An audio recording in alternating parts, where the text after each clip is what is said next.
عن انس بن مالک رضی اللہ عنہ عن النبی صلی اللہ علیہ وسلم قال من خرج فی طلب العلم فهو فی سبیل اللہ حتی یرجع۔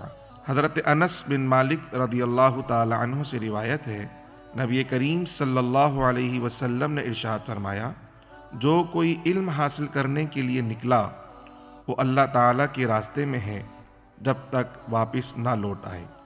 اس حدیث مبارکہ میں پیارے آقا صلی اللہ تعالیٰ علیہ وسلم نے حصول علم کے لیے اپنے گھر سے نکلنے والوں کی فضیلت کو بیان فرمایا۔ دین اسلام وہ واحد دین ہے جس میں حصول علم دین کے لیے بڑی رغبت ارشاد فرمائی گئی۔